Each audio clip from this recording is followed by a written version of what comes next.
Ça, c'est Lila, 28 ans, une battante qui tenait d'une main de fer l'entreprise familiale, héritée après le décès brutal de son père. Et ça, c'est Noah. Il n'était pas seulement un investisseur ambitieux, mais il était aussi redouté, surnommé le prince des affaires pour sa capacité à démanteler les entreprises qu'il convoitait. Lors d'un gala de charité, Lila y allait pour représenter sa société, mais elle sentit immédiatement le regard de Noah sur elle. Il était comme un loup traquant sa proie. Lorsqu'il s'approcha, son sourire était irrésistible, mais ses mots étaient pleins de venin déguisé. Lila Dumont, la femme la plus brillante et redoutable de cette salle. C'est un plaisir de vous rencontrer enfin. Elle haussa un sourcil méfiante. Noah, l'homme qui détruit tout ce qu'il touche, le plaisir est tout à moi. Il y avait une tension électrique. Lila le détestait, mais elle ne pouvait nier qu'il dégageait quelque chose de fascinant. Il la dévorait du regard, comme s'il voulait la conquérir, pas seulement son entreprise. Quelques jours plus tard, Lila apprit que Noah avait racheté des parts de son entreprise en secret, grâce à un associé en qui elle avait confiance. La rage monta en elle.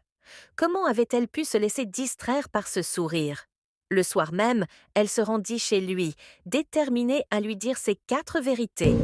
Il vivait dans un penthouse luxueux, un lieu à son image, froid, imposant, mais irrésistiblement séduisant. Noah ouvrit la porte, surpris mais amusé de la voir.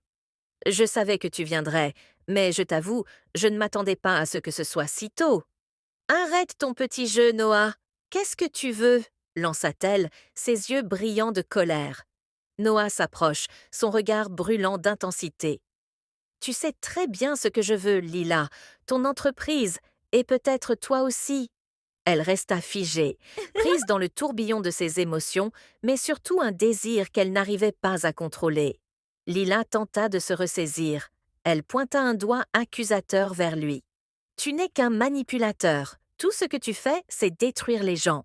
Noah sourit, mais cette fois, son regard devint sérieux. Je suis peut-être un manipulateur, mais toi, tu es un feu, et tu sais très bien que les flammes attirent ceux qui veulent se brûler. La tension était insoutenable. Noah s'approcha davantage, si près qu'elle pouvait sentir son souffle.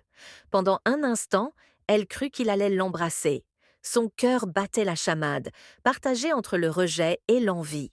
Mais au lieu de céder, elle tourna la tête et aperçut une lettre sur son bureau. Son instinct prit le dessus. Pendant qu'il s'éloignait pour lui servir un verre, elle lut rapidement les mots écrits sur le papier. La lettre révélait un plan machiavélique. Noah complotait avec un associé pour la ruiner, non seulement financièrement, mais aussi personnellement. Lila sentit ses mains trembler. Ce n'était plus qu'une question de pouvoir, c'était une attaque directe contre elle.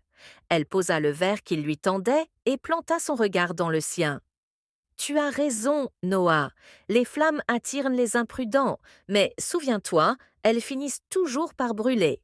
Abonnez-vous pour la deuxième partie.